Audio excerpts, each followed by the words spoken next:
प्रयास मिश्रा आपके अपने YouTube चैनल प्रयास एकेडमी में आपका स्वागत करता हूं, बहुत बहुत अभिनंदन करता हूं। आपका जो पिछला पेपर का सीरीज चल रहा था मैथ का, उसमें आपने बहुत ही अच्छा क्वेश्चंस किया होगा, आशा है हमारी। और इसी आशा को मैं आगे बनाए हुए लेकर आ रहा हूं विज्ञान के कुछ क्वेश्चंस का। आइए आपका ध्यान इस पे आकर्षित करते हैं विज्ञान के कुछ क्वेश्चन पे।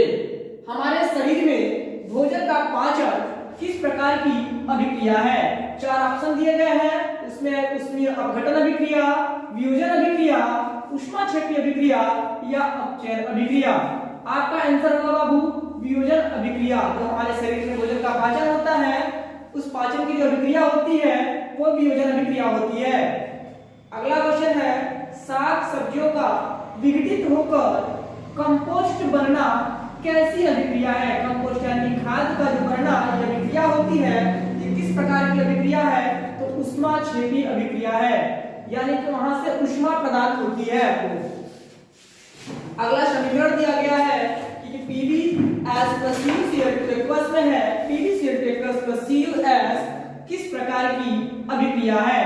यहाँ संयोजन अभिक्रिया, वियोजन अभिक्रिया, उदासीनीकरण अभिक्रिया और विस्थापन अभिक्रिया, चार ऑप्शंस दिए गए हैं।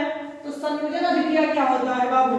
जहां दो अभिकारक मिलकर के एकल उत्पाद का निर्माण करते हैं तो वहां संयोजन अभिक्रिया होती है।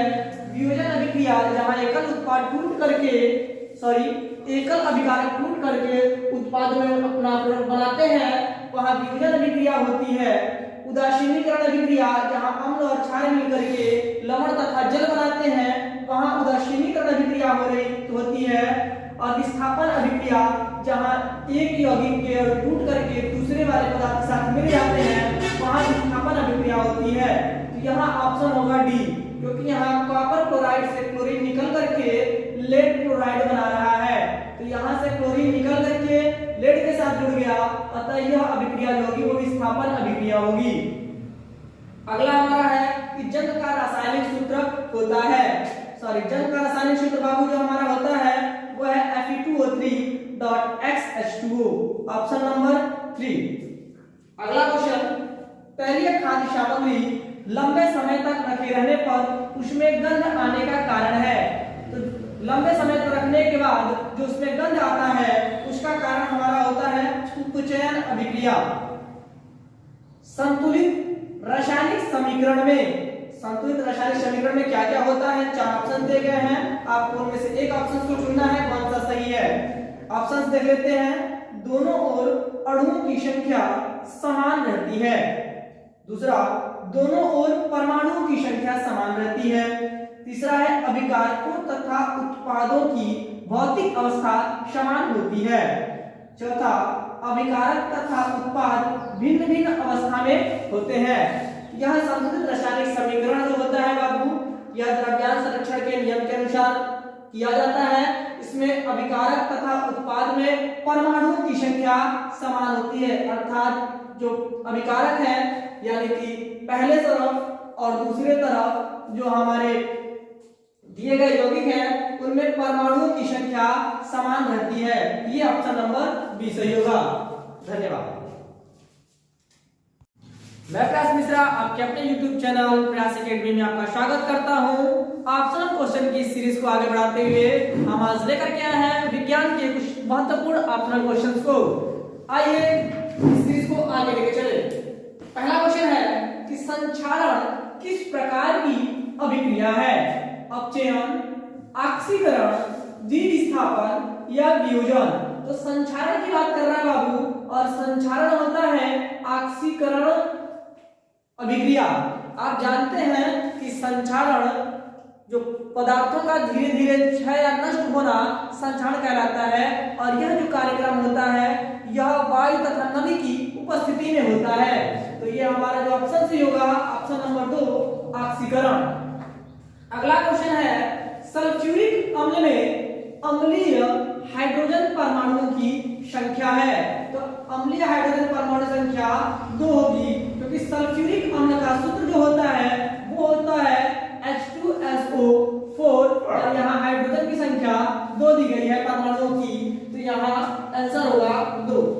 अगला क्वेश्चन है कि पेयजल को जीवाणु रहित करने में प्रयोग किया जाता है। तो ये ऑप्शन होगा नंबर पहला CaCl2, इसका नाम है विरंजक चूर्ण। विरंजक चूर्ण। अगला क्वेश्चन है कि धावन सोडा का रासायनिक सूत्र है। तो धावन सोडा का जो रासायनिक सूत्र होता है वो होता है Na2CO3.10H2O। अगला क्वेश्चन देखते हैं, नौशादर का रासायनिक सूत्र है। तो नौशादर का जो रासायनिक सूत्र होता है वो होता है NH4Cl।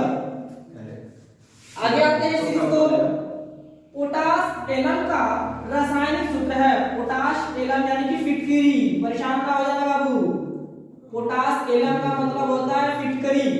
फिटकरी का सूत्र क्या होता है? तो K2SO4.N2SO4 का होल प्राइस .24H2O। अगला क्वेश्चन है हमारा, निम्नलिखित में अम्लीय लवण है NaCl, NaHSO4, Na2SO4 और चौथा ऑप्शन है KCl। यहाँ बाबू देखो H यहाँ जुड़ा हुआ है, यहाँ हमारा अम्लीय लवण होगा NaHSO4। अगला क्वेश्चन है, निम्न में से कौन सी धातु अम्ल से हाइड्रोजन विस्थापित नहीं करती? यहाँ का है विस्थापित नहीं करती है, तो ये हो जाएगा कॉपर। अगले क्वेश्चन पे आते हैं, मुद्रा धातु है। मुद्रा धातु कौन सी है? Cu, Zn, SnFPb। यहाँ होगा Cu। एंटीमनी है धातु, अधातु, उपधातु या मिश्र धातु। एंटीमनी होता है हमारा उपधातु। एंटीमनी का जो साइन होता है वो होता है Sb। अगले क्वेश्चन पे आते हैं कि सल्फर डाइऑक्साइड का जलीय विलयन होता है। तो सल्फर डाइऑक्साइड जो है उसका जलीय विलयन अम्लीय होता है। निम्न में से कौन सी धातु अम्ल से हाइड्रोजन विस्थापित करती है? यहाँ विस्थापित करती है दिया गया है, तो इस क्वेश्चन में जो हमारा ऑप्शन होगा वो होगा मैग्नीशियम।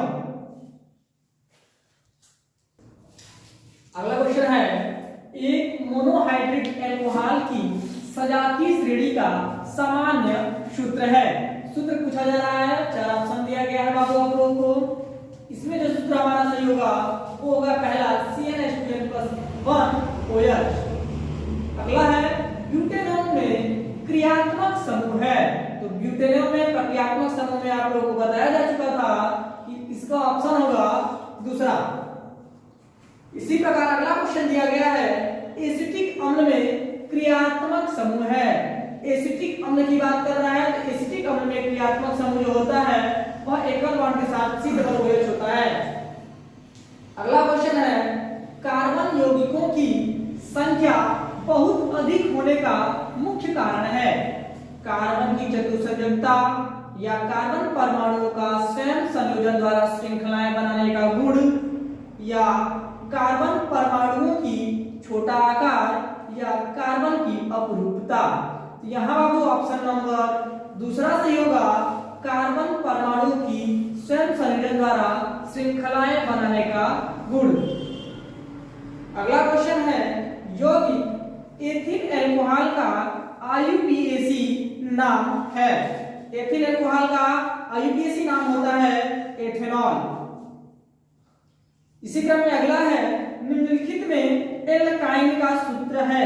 एल्काइन का सूत्र है, एल्काइन का जो सूत्र होता है हमारा वो होता है CnH2n-2। इस फार्मूले पे हम अगर कार्बन की वैल्यू को रखें तो यह हमारा सूत्र बनता है C3H4। ऑप्शन नंबर चौथा C3H4। अगला क्वेश्चन है, एसिटिक अम्ल का IUPAC नाम है। एसिटिक अम्ल का IUPAC नाम है एथेनोइक अम्ल। एल्कोहल और अम्ल के साथ होने वाली अभिक्रिया कहलाती है। तो एल्कोहल और अम्ल के साथ होने वाली अभिक्रिया जो है वह स्थिरीकरण अभिक्रिया कहलाती है। अगला क्वेश्चन है, निम्नलिखित में किस यौगिक में एल्कोहल समूह उपस्थित है? यहाँ देख के लग रहा होगा कि सब किसी में एल्कोहल उपस्थित है, लेकिन जो हमारा ऑप्शन सही है वो है CH3CH2OH। अगला क्वेश्चन है, एसिटिक अम्ल में अम्लीय हाइड्रोजन परमाणुओं की संख्या होती है। एसिटिक अम्ल में हाइड्रोजन परमाणु संख्या होती है वो होती है 4, क्योंकि एसिटिक अम्ल का सूत्र होता है CH3COOH। यहाँ हाइड्रोजन परमाणु संख्या है 4। अगले क्वेश्चन पे आते हैं। आधुनिक आवर्त नियम प्रतिपादित करने वाले वैज्ञानिक हैं। ये हो गए मोजले साहब, हेनरी मोजले साहब जो थे वह आधुनिक आवर्त नियम प्रतिपादित किए थे। अगला क्वेश्चन है, आधुनिक आवर्ती वर्गीकरण का आधार है परमाणु भार, परमाणु क्रमांक या संयोजकता या क्रियाशीलता। तो इसमें आंसर जो होगा वो होगा परमाणु क्रमांक। आधुनिक आवर्त वर्गीकरण में परमाणु क्रमांक जो है उनके फलन के फलतः बनाया गया आधुनिक आवर्त वर्गीकरण का जो पदार्थ साबित